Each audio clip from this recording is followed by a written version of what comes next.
You have spent thousands on qualifications, certifications, professional development. You are highly qualified in your field of expertise in health or wellness.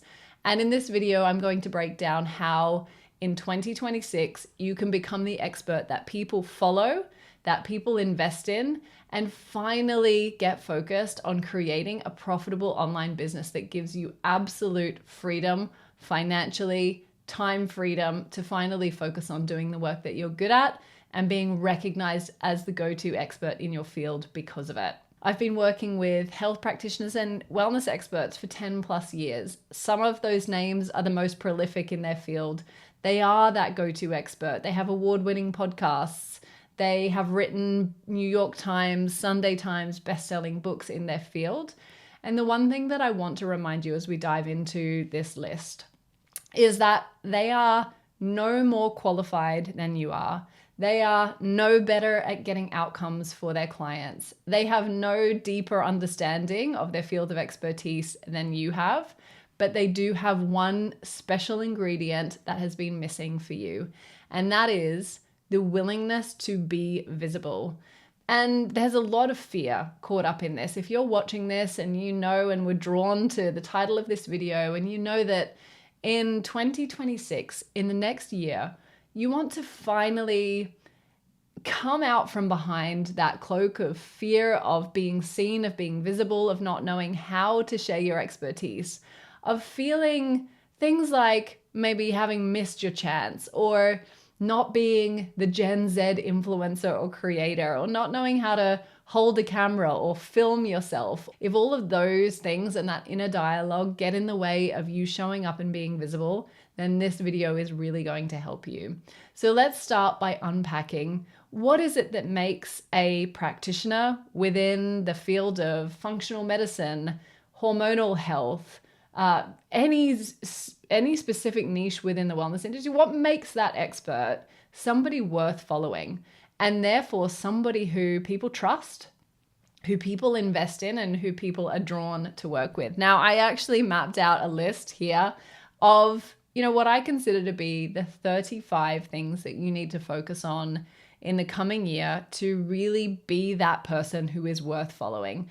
The first thing is that you need to commit to really understanding who you are, right? And why people want to, or why you want to reach people.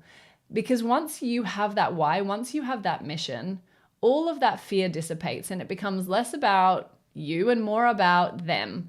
It's about pulling those, and this is number 2, pulling those ideas out of your head that challenge everyday assumptions and actually sharing them. So this is what I mean by having that spiky point of view. There are things that you believe about the problem that you solve that may not be the norm or maybe slightly nuanced to what you're hearing other people sharing or are at the cutting edge of a new field of expertise that people aren't yet being able to access because you're keeping them hidden. And it's a disservice for you to keep them secret. And so you need to draw out, and that takes pen and paper, a list of what it is that you stand for, your points of view that make you interesting, that make people want to hear your approach because it's different, it's unique, and it's not the same old gaff that they've heard before that maybe they've tried, hasn't worked, or hasn't captured them and catapulted them towards change. And the third thing is you really need to reconnect with your creativity. So a lot of people believe that they're not creative, and you have that innate creativity inside of you to express your ideas.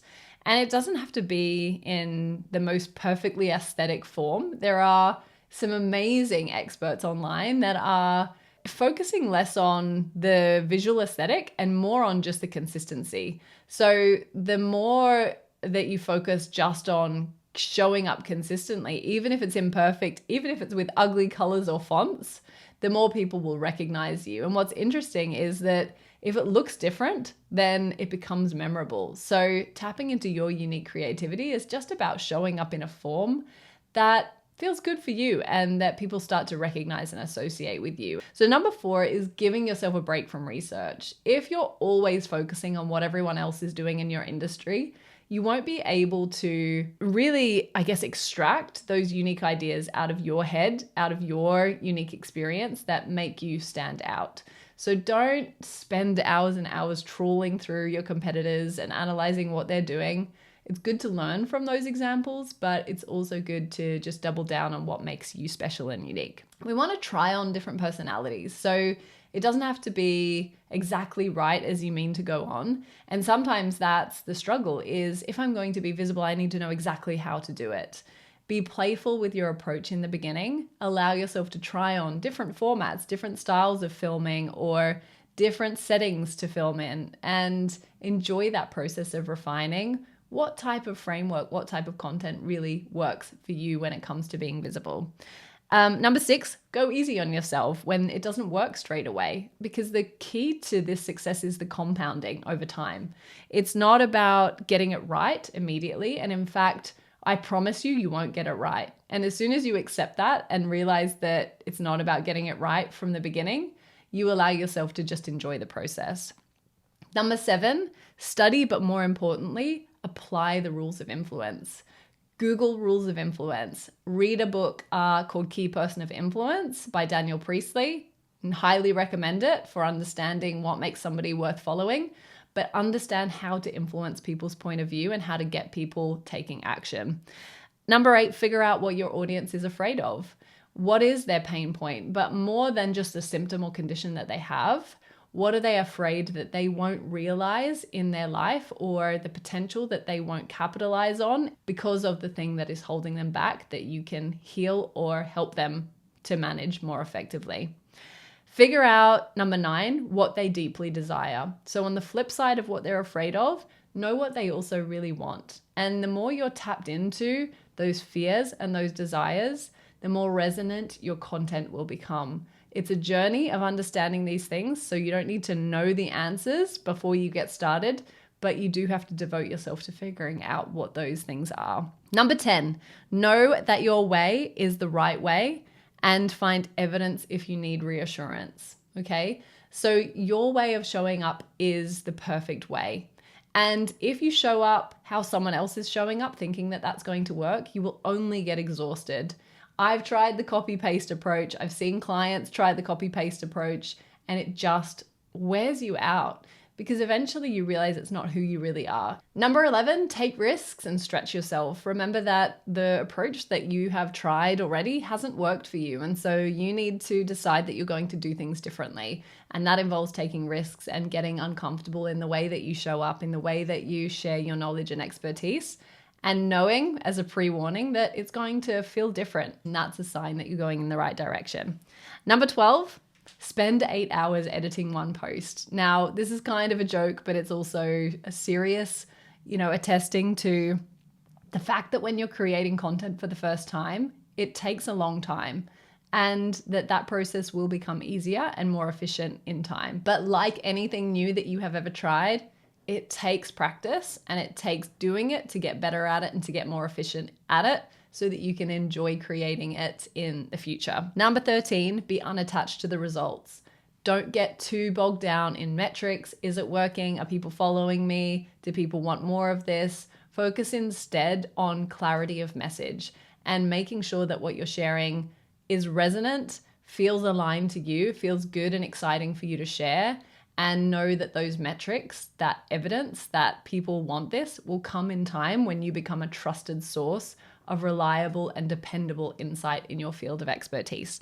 Number 14, remember that low engagement doesn't mean your work lacks value. So it might be easy to see it as a self-reflection on whether you have worthy insight to share as to whether someone follows or likes that post. But the reality is that in the beginning, it's just not going to happen. The algorithm is designed to reward people who are consistent with high value content. It won't reward you after one post. It won't reward you after 2 posts, but it will reward you if you are consistent. Number 15, stay committed to mastery in your field. So get better and better at sharing your knowledge and insight on your unique field of expertise. The more niche, the more specific, the better, especially in 2026. Number 16, trust yourself, and then others will too.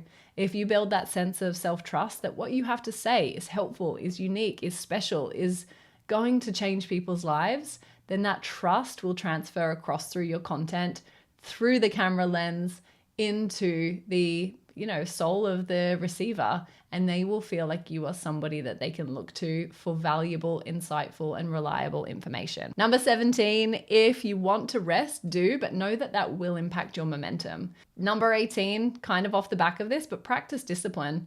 You won't always feel like posting, but make it a non-negotiable in your daily schedule to show up and share your expertise. Number 19, feel gratitude for the leaders in this industry who are showing you that it's possible. So every facet of the wellness industry has someone who you can look to see that it's possible to build an audience. Look at different ages, races, cultures. Look at the different levels of knowledge and expertise, and you will find somebody who is smarter than you, who is not as smart as you, who is more experienced than you or less experienced than you, who's better looking than you or not. There is always an example for you to look to that validates that you have the potential to create a powerful audience in your field of expertise. Number 20, journal on your evolving identity, because you will see tremendous growth, and documenting that will remind you as you move through the stages of growth that there is so much to be learnt on this path of becoming somebody visible and somebody worth following. Number 21, never compromise your values in pursuit of virality. So on the journey of becoming a content creator, you will see strategies and tips and tools that will perhaps get you results, but won't always feel good for you. Know that you're allowed to create content that feels good and also go viral. And what I mean by that is you never have to compromise on who you are in order to achieve amazing growth and to be seen by the people who need you most. So remember that. Number 22, create from a place of service to others and to yourself. You're doing this to help other people, but you're also doing it to create a business and a life that gives you freedom and infinite potential for growth. Number 23, create from your lived experience. If you're watching this, the chances are that you have a wealth of wisdom and experience and knowledge that is just attached to the years in which you've been doing this. And whilst you're busy comparing yourself to that Generation Z or Gen X creator that is hot on content skills and knows how to film themselves, your secret weapon is your wisdom. And trust me, I've seen creators in their 50s, 60s, 70s, and 80s creating amazing, compelling content that is built around wisdom and lived experience. Don't confuse originality with obscurity. I think this speaks for itself. Number 25, audit your motives before you post. Think about why you're sharing what you're sharing and share it from a place of pure intention, not just from a place of wanting to reach people. Number 26, clarity beats charisma. Although I know that you have your own special spark, it's easy to find excuses like I'm not natural on camera, or people don't naturally gravitate to me when I speak to them. I don't have that X factor of charisma that XYZ creator or YouTuber has. But the truth is, your charisma is in how clearly you articulate your message to make someone feel resonant, to feel heard, and to feel seen. Especially in the health and wellness space, your audience are looking to feel validated. Charisma or no charisma, you will reach the people that you need to reach. Number 27, share your worldview, not just your knowledge. People can get knowledge from ChatGPT, from Google, from textbooks, from books. What they want is to see your perspective, the context that gives life to the knowledge and expertise that you're sharing. Number 28, let people see you in the in-between moments. So in building an audience, people want to, yes, see that you're an expert, that you know your stuff, but they also want to know that you're a real human. And that gets shown in those in-between moments of you and how you spend your time. It doesn't mean compromising on your privacy or on your safety, but it does mean showing and feeling safe to show who you really are. Number 29, imitation is part of mastery. Keep creating until you sound like yourself. If you're stuck, try things that are working for other people. Try on different tones of voice. Try on different forms of content that you've seen work until you find your voice. Number 30, protect your creative energy like it's sacred. Make sure you take breaks from content creation, take the long walks, take the tech breaks, Find the silence to reflect on big questions like, what do I actually want to share? What am I here to share with the world? 31, choose depth over dopamine. Quick fixes, quick hits, simplicity in content no longer cuts it, especially when it comes to health and wellness. So go deep to find that point of connection and empathy with your audience. Number 32, use AI, not as your first brain, but certainly find ways to let AI make you more you. That means using ChatGPT to refine your message, to turn it into a compelling hook as a weapon for you to tap into the rules of influence and the secrets of creating strategic, high growth content. Number 33, your content will only ever be as powerful as your inner world. So do that inner work. Number 34, where possible, don't rush to monetize your message, because when people trust you, they buy from you. And number 35, master patience. Most people quit right before their voice finds them. This is a process, it's a journey. And as you continue showing up and sharing, you will find your voice, you will find your message, and then the right people will find you. Becoming a practitioner or an expert who is worth following is not just about going viral. It's about creating content that is natural, aligned, and feels good to you so that you can repeat that process again and again and again. And I hope this list was useful. I want you to share in the comments what you took from this video, from that list, which was the most useful for you to reflect on. And it's been fun sharing these with you. I'll see you in the next video.